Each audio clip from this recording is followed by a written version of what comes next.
Nowadays, most erratas are just to nerf cards. But back in the day, most of them were made just so you could actually understand what a card is supposed to do at all. So in this video, we're going to be going over 10 more cases of cards with really bad pre-errata text. And starting off at number 10, we have Magical Hats. This is a normal trap card, where during your opponent's battle phase, you choose 2 spell or trap cards from your deck and 1 monster you control. You special summon those spell or traps as normal monsters with 0 attack and defense in face down defense position, set the chosen monster if it's face up, and then shuffle all 3 cards on the field. The 2 cards chosen from your deck are destroyed at the end of the battle phase. They cannot remain on the field after the battle phase ends. Though this card had multiple erratas outside of introducing PSAT to the mess it originally was, the biggest change that happened to this card was specifying that the cards cannot remain on the field after the battle phase. This may look a bit out of place and even redundant, but it is actually extremely important as to how the card functions. If there isn't an additional check at the end of the battle phase, there is a chance these cards could have destruction protection somehow and survive past where they were supposed to. There's just a whole new can of worms that is added to the game if you let face down spell and trap cards that is traded as a monster remain on the field. Sure, there is some precedent in what happens if you bounce it to the hand, but what if you try to change its battle position? What happens if you flip them face up? They are treated as monsters, so they technically can be used for generic fusions like Guardian and Chimera, but what if there are cards that care about types or attributes on the field? This is just one of the weird effects they toyed with in early Yu-Gi-Oh! And would probably be done through tokens or the like if they remade the card nowadays. And a funny little update. They did make a new version of this card called Chaos Hats that was announced after the original script was made, but before the video was edited.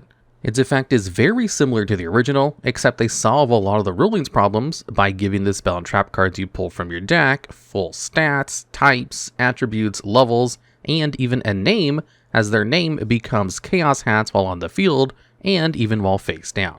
And coming in at number 9, we have My Body as a Shield. This is a quick play spell card that, by paying 1500 life points, you can negate the activation of a spell or trap card or monster effect that would destroy a monster on the field, and if you do, destroy that card. Okay, so this one is a funny case where the card just didn't do what it said on the tin for several years at a time. Lack of PSAT aside, the first printing of My Body as a Shield had pretty much the exact same wording as the modern one. So, what happened? Well, back then, you couldn't activate this card during the damage step, and that mattered a lot. Not being usable against cards like Raikou, Lightsworn Hunter, and Maneater Bug if you attacked into them was certainly a huge part on why this card wasn't as playable as you would think throughout the years. So, why couldn't you? Was it because the card actually negated the effect rather than the activation? Well, no. The short answer was just that it couldn't because Konami said so. Because everything pointed towards the card being activatable there, even the card itself. This gotcha remained in the game until 2012, which is a lot considering the card came out all the way back in 2003, when the errata added, except during the damage step, to the card. The weird thing about this card is that at some point in 2019, they decided that this card should be activatable during that timing actually, and remove that parentheses from the card as well as giving it a proper errata. So My Body as a Shield is the first and probably only card where it got a clarity errata that later got phased out due to a functional one. And coming in at number 8, we have Last Will. This is a normal spell card that used to have the text, if a monster of yours is sent from the field to the graveyard during the turn you play this card, you can select a monster with an attack of 1500 points or less from your deck and play it as a special summon. Shuffle the deck after playing this card. This card is active for 1 turn only. For something that should be as simple to resolve as a recruiter just bringing out a monster from the deck, the card sure has a lot of weird little things peppered around it. The timing almost makes it seem like it's supposed to be a quick play spell that you could use whenever your monster leaves the field. But the last line makes it clear that it applies a lingering effect on you, and you are supposed to use it preemptively. However, it doesn't say you can only apply the effect once, nor when does the effect trigger, as it sounds like as soon as your monster leaves, you get to summon another one from the deck. Would that mean just having this card active and a Cannon Soldier up would let you go through all the targets in your deck continuously tributing them? Well, the first errata would clear this up by specifying right out in the first sentence, you can only use this card's effect once and only during this turn, which almost sounds like a modern hard once per turn, but obviously isn't. However, even on its second erratum, the timing at which the effect triggered isn't really explained. Last Will is, and has been banned since forever, but the official ruling it had back then was that summoning the monster was just an effect you could apply during your turn whenever you wanted. It is not like Last Will would trigger in the graveyard to let you summon or anything of the sort. The effect would just happen. You couldn't interact with it as it resolved, even if you would hardly be able to since Ash Blossom and Joy Spring didn't exist back then. And you could even do it at seemingly any time. Right after the monster got destroyed, right after Last Will was activated during the turn a monster was destroyed, in main phase 2 after you crashed a monster in battle, during the same battle phase, everything was fair game. And since this card got banned fairly soon, and is one of those that can never come back, the real thing that needed clarification never really got in it. Next up at number 7, Appropriate. This is a continuous trap card. You can activate this card when your opponent draws a card outside of their battle phase. Thereafter, each time your opponent draws a card outside of their draw phase, you draw 2 cards. The first errata on this card was particularly bad. You can activate this card when your opponent draws a card outside of his/her draw phase. Draw 2 cards from your deck. It doesn't even sound like it should be a continuous trap. Rather, it sounds like a one-time deal since the activation condition and effect are completely separated. And with that version, you would think you get to draw the cards right after the opponent draws outside of their draw phase. But if this card worked like that, it would have been much better. This card's first errata technically came out much sooner after its release with the European version of the set, where it properly says that this card needs to see the opponent draw extra cards first to be flipped face up, and then only after that, if they draw additional cards outside of the draw phase, you get to draw 2. However, this clarity errata would actually be walked back a few years with the Retro Pack version, which somehow was just as confusing as the original one. They would fix it later on with the third erratum, but it was still baffling this all happened. Thankfully, this card wasn't really good enough to ever see play, outside of being a very funny counter to danger monsters, as a deck that ran those would often draw multiple cards outside of their draw phase. And at number 6, we have Ultimate Offering. This is a trap card which used to read that, at the cost of 500 life points per monster, a player is allowed an extra normal summon or set. It seems very simple, but this original version of the card really didn't pass how the card works at all. So first of all, it says a player instead of you specifically. So your opponent should be able to use it as well, right? The effect doesn't really look like it activates, but rather just passively gives you the ability to extra summon at 500 life points per. Though, since it is a trap, it more or less implies that its effect should apply during both players' turns. Just off of that, there are already several doubts. Like, can you use this at any time? Can your opponent use this during your turn? If so, when? Only during the main phase when you could be normal summon or setting normally? It was pretty hard to learn any of this back in the day when the card just came out. And odds are whoever had their copy from the structure deck Yugi had a slightly different idea of what it did. But thankfully, its first errata already managed to clear most things up. By paying 500 life points, normal summon or set 1 extra monster. You can only activate this effect during your main phase or the opponent's battle phase. Although still lacking in PSCT, this change already reflected that the effects activate and that only its controller can use it. Ultimate Offering would still receive a few more erratas, but none changed the card as much as the first one did. The card saw play in a few decks that were normal summon reliant and could pop off if they allowed to chain like Gadgets and Medulce. But it's pretty obvious it would have been an eternal benchwarmer had it really worked like the original one sounded like. And at number 5, we have Metamorphosis. This is a normal spell that currently reads Tribute 1 monster. Special summon 1 fusion monster from your extra deck with the same level as the tributed monster. Pretty simple and clear cut. This card was actually the main way fusions were brought out back in the day up until it was banned, as it made it really easy to summon Thousand Eyes Restrict when they would combo with Scapegoat. Still, this isn't what you're here for, right? This card's original printing was kind of word salad that would put even cards like Inspector Border to shame. Offer 1 monster on your side of the field as a tribute to special summon 1 fusion monster of the same level in face-up attack or defense position from your fusion deck. Monsters used for a tribute summon or that are offered as tributes due to other cards' effects are excluded. This last line in particular just makes no sense whatsoever. The card is trying to tell you that you can't pay the cost with monsters that you have already tributed this turn. But that's kind of obvious, isn't it? But its inclusion just raises all sorts of questions. If a card has a tribute cost, but that line isn't there, does that mean you could be using those? Is Share the Pain secretly much better than it seems because of that?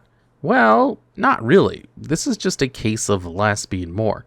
It just seems incredibly weird that the same people who thought it was okay to neglect saying Waboku would prevent your monsters from being destroyed by battle would go out of their way to explain painstakingly in detail that you really need to pay the tribute cost with monsters that exist. And at number 4, we have Trap Hole. The original one does sound a bit funky, saying, if the attack of a monster summoned by your opponent is 1,000 points or more, the monster is destroyed. But it does pass the idea nicely enough. Rather, in here, we'll be talking about its original printing in Japanese, just like we did for Pot of Greed in the previous part of the series.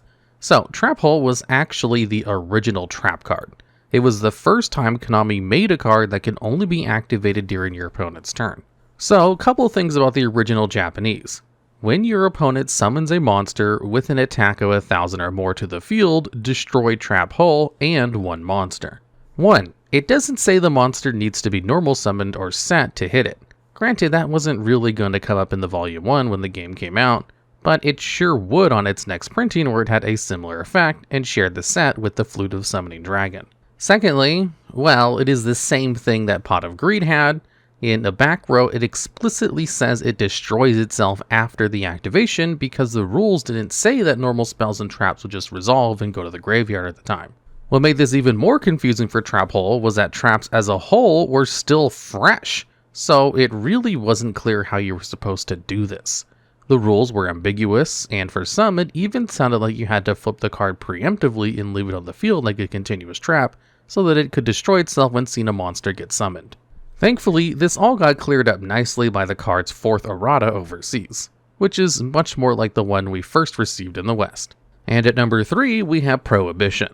This is a continuous spell card that when activating it, you declare one card name. Cards with that name and their effects cannot be used. Cards already on the field are not affected.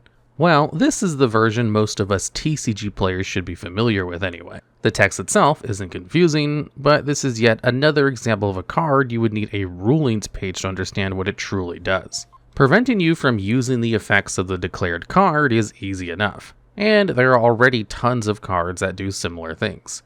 Even this card's modern retrain and salesman uses more or less the same terminology, just a bit updated due to problem-solving card text. The big issue comes with considering what exactly does using a card entail. Sure, it can't be activated and its effects can be used, but can you place it on the field through some other effects? Can you set it? Can you use it as a fusion material? It's pretty hard to tell at first glance, and that's why the OCG ended up giving the card a much more descriptive errata with the release of Structure Deck R, Curse of the Dark. The new version goes on to perfectly outline all of these doubts and more. Activate this card by declaring one card name. Apply these effects to all cards whose original name is the card name you declared. They cannot be placed on the field, they cannot be activated, nor can their effects be activated or applied. They can't be normal summon or set. They cannot attack, nor can they change their battle positions. They cannot be used as material for a special summon that requires materials. Quite the mouthful of restrictions, but I doubt anyone could even guess about half of those things being a thing, especially the attack and change battle position one. We never got that prohibition reprint ourselves until much later on when Konami reprinted Feral Servant. But though that reprint included the updated text for many erotic cards like Dust Tornado, the text for Prohibition stayed the exact same, showing that even Konami doesn't care about this card. And at number 2, we have Relinquished. This is a level 1 Dark Spellcaster ritual with 0 attack and defense. Its original text almost hurts to look at with the text box reading, this monster can take the attack and defense of one opponent's monster on the field. A face-down monster results in an attack and defense of 0.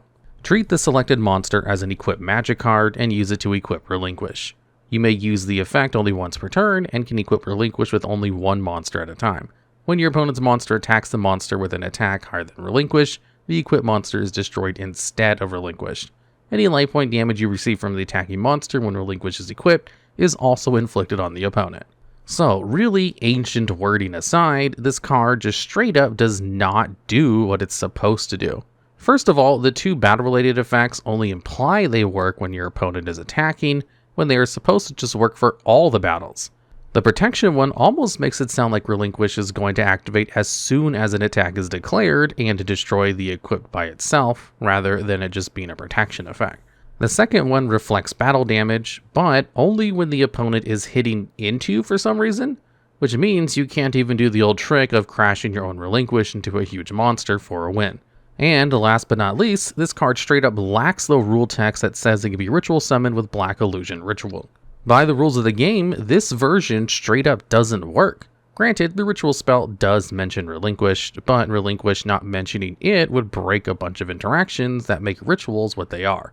The excuse they had for this was just that since the card's effect was too long, probably because it was poorly explained, they had to cut some text from it somewhere else. It somehow wouldn't be until this card's fourth erratum where they would finally fix that oversight, along with PSCT, which meant this card's effect was probably already considered relatively simple by the time it finally got fixed. And finally, at number 1, we have Toon Monsters. Feels a bit weird to have an entire lineup of cards taking a single spot, but the first wave of high-level toons were just that screwed up. So, as most people know, toons generally share quite a few of their text boxes with each other. Old high-level toons cannot be normal summoned or set, and must be special summoned while you control a toon world by attributing monsters equal to the amount it would take to tribute summon them normally. They can't attack the turn they're summoned, but are able to attack directly unless there's a toon monster on the opponent's side of the field, at which point they must attack toons. They are required to pay 500 life points per attack and self-destruct if Toon World is destroyed. Okay, so with all that in mind, let's go over the pre-errata version of Toon Summon Skull, line by line. This card cannot be summoned unless Toon World is on the field. Okay, so no normal or special summon restriction, you can just bring it out any way you want as long as you meet its condition. Also, it doesn't care if it's your opponent who has Toon World, so good luck on the Toon Mirror match. Pay 500 life points each time this monster attacks. When Toon World is destroyed, this card is also destroyed. These two lines are much the same, but then we have, if your opponent doesn't control a Toon monster on the field, this card may inflict direct damage to your opponent's life points. Just what's going on with this line? They can just inflict direct damage, like burn damage? Can you attack them after you do that, or are they like earthbounds? The last line then goes on to say, if a Toon monster is on your opponent's side of the field, your attacks must target the Toon monster. So, not just this card's attacks, even your beaters are going to have to crash into your opponent's Blue Eyes Toon Dragon just because. This printing was already a disaster in of itself, and the whole original lineup is broken like this. What is crazy is that the first erratum didn't even fix up the card properly. Let's take a look at the first errata of the Blue Eyes Toon Dragon. This card cannot be normal summoned or set. This card can only be special summoned while Toon World is on your side of the field. You can special summon this monster from your hand, but tributes are required for monsters level 5 or higher. Brushing aside that this version doesn't restrict how you can special summon it, what is up with that reminder text? Tributes are required for monsters level 5 or higher. It doesn't tell you how many tributes are required, nor what they're for that matter. The third erratum, cannot be normal summoned / set, cannot be special summoned unless you control a face-up Toon World. Must first be special summoned from your hand by attributing the same number of monsters needed for a tribute summon, normally 2. This card cannot attack the turn it is special summoned. You must pay 500 life points to declare an attack with this monster. If Toon World on the field is destroyed, destroy this card. This card can attack your opponent directly unless they control a Toon monster. If they do control one, this card must target a Toon monster for its attack. So, with this new one, specifically the part about attributing the same monsters needed for a tribute summon, normally 2, does this mean you could cost down to summon this with a single tribute? It wouldn't be until a later erratum where they would finally make these cards work as they should. And that took over 10 years since their initial release in the early 2000s. It is for all of this mess that Toon Monsters should be considered cards with the worst pre-errata text ever.